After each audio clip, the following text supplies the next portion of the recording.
Good evening. Welcome in daily UPSC editorial audio programme. नमस्कार, प्रतिदिन अखबार संपादकीय ऑडियो में आपका स्वागत। गहराता जा रहा है धरती का संकट, दैनिक जागरण। रमनकांत, लेखक, भारतीय नदी परिषद के अध्यक्ष हैं। मानव गतिविधियों के चलते हमारी धरती अनेक प्रकार के झंझावात झेल रही है। बेतरतीब विकास और प्राकृतिक संसाधनों के अंधाधुंध दोहन से पृथ्वी का संकट गहरा रहा है। यही कारण है कि आए दिन किसी न किसी हिस्से में प्राकृतिक तबाही होती रहती है। दुबई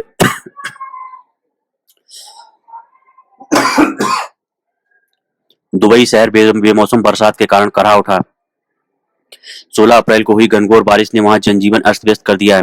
वहां एक ही दिन में 250 मिलीलीटर से भी अधिक बरसात हुई। दुबई में इतनी बरसात 2 वर्षों में हुई है। दुबई की सारी चकाचौंध प्रकृति के एक झटके से बेरौनक हो गई। दुबई में बारिश के कहर कहर के 3 दिन बाद पाकिस्तान ने प्रकृति की मार झेली। वहां हुई जोरदार बारिश के कारण 80 से अधिक लोगों की जान गई और सैकड़ों घर क्षतिग्रस्त हो गए। हिमाचल प्रदेश में भी अप्रैल माह में हिमपात देखने को मिल रहा है, और वह भी उस समय जब देश में कई हिस्सों में समय से पहले गर्म हवाएं चल रही हैं। बीते दिनों हैदराबाद में भी भारी बारिश देखने को मिली है। ऐसी घटनाएं विश्व भर में अब कहीं अधिक देखने को मिल रही हैं। प्रकृति का ऐसा व्यवहार जहां चिंतनीय है, वहीं ये सोचने पर भी मजबूर कर रहा है कि आखिर ऐसा क्यों हो रहा है। यह तथ्य किसी से छुपा नहीं है कि इन सब घटनाओं के मूल में जलवायु परिवर्तन है। जलवायु परिवर्तन के दुष्परिणाम वर्ष भर नए नए रूप में प्रकट होते ही रहते हैं। यह सर्वविदित है कि मानव की प्रकृति के प्रतिकूल गतिविधियां धरती का तापमान लगातार बढ़ा रही हैं। महासागर हो या पहाड़, नदियां हो या खेती की जमीन, सब जगह प्रकृति करा रही है। अनेक देशों में पहाड़ी क्षेत्रों के जलाशय सूख रहे हैं और वन क्षेत्र सिकुड़ रहे हैं। इसी कारण आए दिन जब जंगली जानवर अपनी प्यास बुझाने बाहर आते हैं तो मानव के साथ उसका संघर्ष होता है, और जंगलों की घटती नमी के कम होने और अत्यधिक तापमान के कारण जंगलों में आग लगने के मामले भी बढ़ रहे हैं। बरसाती नदियां सूख रही हैं तो बड़ी नदियों में पानी की मात्रा लगातार घट रही है। खेती वाली जमीन में कार्बन तत्व लगातार घट रहा है। इससे अन्न उत्पादन में भी असर पड़ा है। एक ही देश के अलग अलग हिस्से सूखे और बाढ़ की चपेट में आ रहे हैं। जलवायु परिवर्तन की समस्या बढ़ाने के कारणों में बढ़ती आबादी और उसका उपभोक्तावाद भी शामिल है। अधिक आबादी की जरूरतें पूरा करने के लिए तथा अधिक से अधिक उपयोग करने की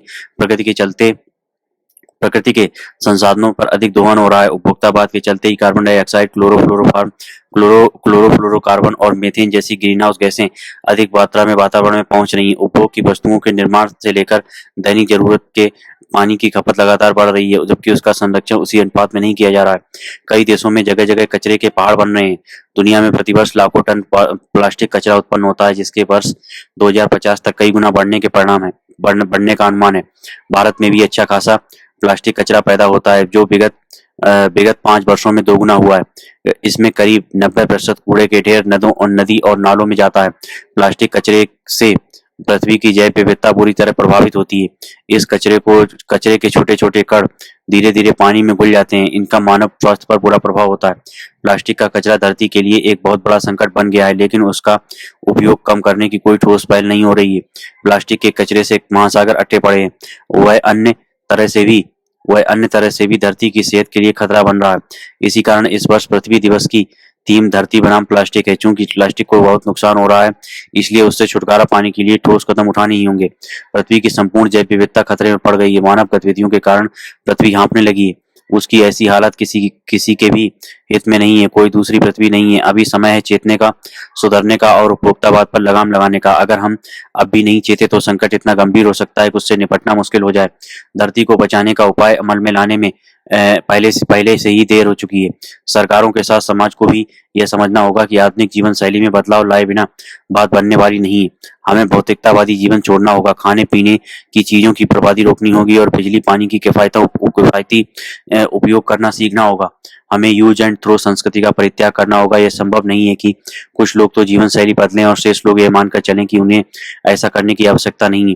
यह सोच भी सही नहीं है कि जलवायु परिवर्तन रोकने की जिम्मेदारी पर्यावरण संगठनों और सरकारों की है। सरकारें और पर्यावरण संगठन तभी कुछ हासिल कर पाएंगे जब लोग उसका सहयोग करने के लिए तत्पर होंगे। यह तत्परता सभी को दिखानी होगी। उन्हें कुछ अधिक जो एसी, लग्जरी कारों, विमानों आदि का प्रयोग अधिक करते हैं, धरती की रक्षा में उसके संसाधनों का अधिकाधिक उपयोग करने वालों की जिम्मेदारी अधिक है, क्योंकि भारत सरीखे देशों को गरीबों के जीवन स्तर में भी सुधार करना है। धन्यवाद।